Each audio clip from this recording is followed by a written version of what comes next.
আসল ষড়যন্ত্র ফাঁস। লাইভে এসে কেঁদে কেঁদে ক্ষমা চেয়ে একই বললেন লাল কার্ড দেওয়া সেই ভাইরাল রেফারি। দর্শক, ফুটবল ইতিহাসের সবচেয়ে কলঙ্কজনক, ন্যাক্কারজনক এবং ভয়ঙ্কর এক সত্য আজ পুরো বিশ্বের সামনে উন্মোচিত হলো।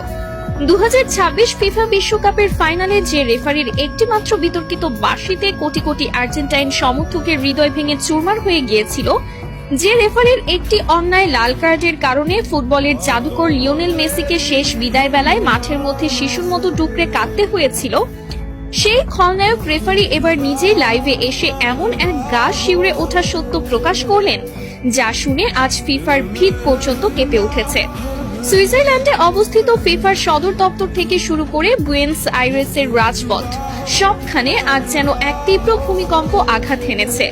ম্যাচ শেষে চারিদিকে যখন তাকে নিয়ে সমালোচনার বিশাল ঝড় বইছে, যখন বিশ্বজুড়ে তাকে ফুটবল হত্যার দায়ে অভিযুক্ত করা হচ্ছে, ঠিক তখনই চরম অপরাধবোধ এবং মানসিক যন্ত্রণায় ভুগে সামাজিক যোগাযোগ মাধ্যমে লাইভে আসেন এই বিতর্কিত রেফারি। আর লাইভে এসে অঝরে কাঁদতে কাঁদতে তিনি পুরো ফুটবল বিশ্বের কাছে, বিশেষ করে লিওনেল মেসি এবং আর্জেন্টিনার কোটি কোটি মানুষের কাছে হাত জোর করে ক্ষমা চেয়েছেন। তার চোখ মুখ ছিল আতঙ্কে ভরা, চুলগুলো উস্কো খুস্কো এবং কণ্ঠ ছিল কান্নায় রুদ্ধ। তিনি যা বলেছেন তা কোনো সাধারণ ভুল বা আক্ষেপ নয়, বরং এটি ফুটবল ইতিহাসের সবচেয়ে বড়, সবচেয়ে ঘৃণ্য এক দুর্নীতির পরিষ্কার স্বীকারোক্তি। রেফারি সরাসরি ক্যামেরার দিকে তাকিয়ে বুক ফাটা কান্নার সাথে বলেন, আমাকে ক্ষমা করে দিন, আমি যা করেছি তার জন্য আমি সারা জীবন নরক যন্ত্রণা ভোগ করব, কিন্তু বিশ্বাস করুন আমি নিরুপায় ছিলাম। আমাকে ওপর থেকে কঠোর নির্দেশ দেওয়া ছিল, যেভাবেই হোক স্পেনকে ম্যাচ জেতাতে হবে। আমি শুধু সেই নির্দেশ পালন করেছি মাত্র। রেফারির এই একটি মাত্র বাক্য মুহূর্তের মধ্যে পুরো বিশ্ব মিডিয়ায় দাবানলের মতো ছড়িয়ে পড়ে। সারা বিশ্বের ফুটবল বোদ্ধা থেকে শুরু করে সাধারণ ভক্তরা রীতিমতো স্তব্ধ হয়ে যান। তিনি আরো ভয়ঙ্কর সব গোপন তথ্য ফাঁস করে বলেন, ম্যাচের আগের রাতেই আমার হোটেল রুমে থাকা ল্যান্ডলাইনে একটি গোপন কল আসে। আমি ফোন তুলতেই ফিফার ভেতরের একটি শক্তিশালী সিন্ডিকেট এবং আন্ডারওয়ার্ল্ডের বেটিং মাফিয়াদের এক শীর্ষ কর্মকর্তা আমাকে পরিষ্কার ভাষায় হুমকি দেন। তিনি বলেন, যদি স্পেন এই ম্যাচ না জেতে তবে আমার রেফারিং ক্যারিয়ার চিরতরে শেষ করে দেওয়া হবে। শুধু তাই নয়, তারা আমার স্ত্রী এবং সন্তানদের ঠিকানার কথা হুবহু উল্লেখ করে তাদের জীবনের ওপরও বড়সড় ক্ষতি করার হুমকি দিয়েছিল।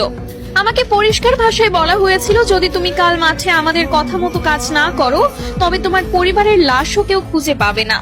ইউরোপিয়ান ফুটবলের ওই কালো টাকার সিন্ডিকেট কোনোভাবেই মেনে নিতে পারছিল না যে লাতিন আমেরিকার একটি দল টানা 2 বার বিশ্বকাপ নিয়ে যাবে। আমাকে বলা হয়েছিল, যে কোনো মূল্যে, যে কোনো অজুহাতে আর্জেন্টিনার খেলোয়াড়দের চাপে রাখতে হবে, তাদের স্বাভাবিক খেলা নষ্ট করে দিতে হবে। কান্নায় ভেঙে পড়ে এই রেফারি আরো বলেন, ম্যাচের বয়স যখন 93 মিনিট, এনজো ফার্নান্ডেজ যখন সামান্য একটি বল দখলের লড়াইয়ে ফাউল করেছিল, তখন আমার কানে ইয়ারপিসে ওপর থেকে সরাসরি নির্দেশ আসে, এটাই সুযোগ, আর দেরি করো না, ওকে সরাসরি লাল কার্ড দিয়ে মাঠ থেকে বের করে দাও। আমি নিজে মাঠে দাঁড়িয়ে অত্যন্ত কাছ থেকে দেখেছি, ওটা কোনোভাবেই লাল কার্ড দেওয়ার মতো অপরাধ ছিল না। আমি চেয়েছিলাম অন্তত VAR চেক করতে, কিন্তু আমাকে এয়ারপিসে VAR দেখতেও কঠোরভাবে নিষেধ করা হয়। যখন আমি পকেট থেকে লাল কার্ডটি বের করছিলাম, তখন আমার হাত থরথর করে কাঁপছিল।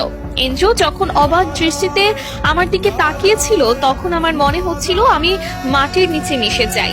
10 জনের আর্জেন্টিনা যখন বীরের মতো লড়ছিল, ডি পল আর ম্যাক অ্যালিস্টাররা যখন নিজেদের শরীরের শেষ রক্তবিন্দু দিয়ে স্পেনের একের পর এক আক্রমণ ঠেকাচ্ছিল, তখন আমি নিজেই ভেতর থেকে কুড়ে কুড়ে খাচ্ছিলাম। আমি স্পেনের অনেক বড় বড় ফাউল ইচ্ছা করেই এড়িয়ে গেছি, কারণ আমার উপর নির্দেশ ছিল প্রতিটা 50-50 ডিসিশন স্পেনের পক্ষে দেওয়ার। অতিরিক্ত সময়ে যখন স্পেনের ফেরান তোরেস গোলটি করলো, তখন স্টেডিয়ামের স্প্যানিশ ভক্তরা উল্লাস করে